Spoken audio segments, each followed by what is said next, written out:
Hello, welcome to my backyard. I'm going to try to show you how to do something today, but first just a short story.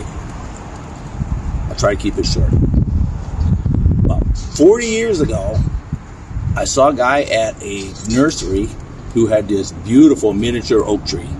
Beautiful. It was 50 years old at the time, and I thought to myself, I would really love to do that. But then I found out it's really hard to do that. So what I did this year is I finally got a way I think it's going to work to make this miniature oak tree.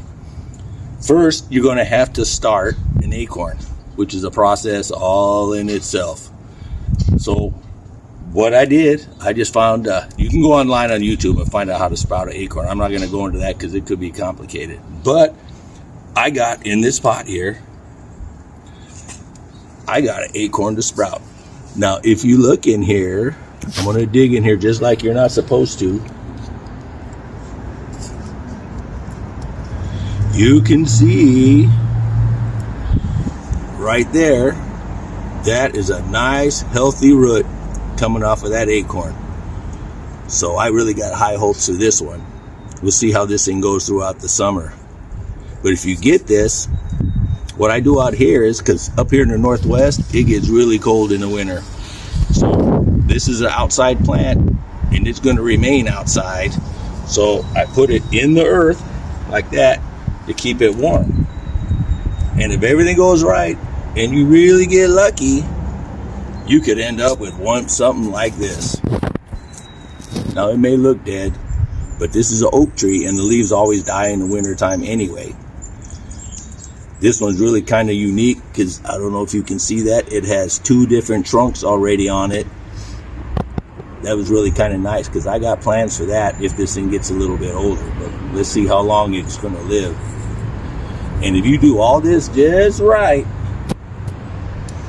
and you get lucky, you could end up with something like this. Now, this is not an oak tree. This is a maple tree. This is going to be the 5th summer on this maple tree, and this thing going to really look beautiful. You can see in here it is just barely starting to bud out. You can see especially this. I don't know if you can see in there, but it's nice and dark red. The new leaves are already starting to form.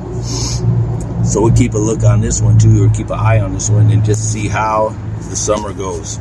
But this thing's pretty hardy. You could leave this out. You don't have to put it in the earth, and it'll do just fine. And if everything goes right, you can have something like this. And if you get really lucky, you can have something like this. If you're really lucky, get something like this. Now, this is not an oak. This is not a maple. This is a horse chestnut. It's probably the worst thing that you could do to try to make a miniature tree on, but this is the one that had the best luck with. And you can see there's all kind of pruning marks around here. You gotta try to be careful what you're going to do with it, because this plant is pretty sensitive. But this plant right here is about 30 years old, and it's been doing good. It just lives right outside in the snow and everything else. So we're going to keep an eye on these plants, and then in a couple weeks we'll do another video. We'll check the progress. If there's any pruning to be done, we'll go ahead and do that too. But for right now, these are my plants, and I got high hopes for them. Thank you for watching.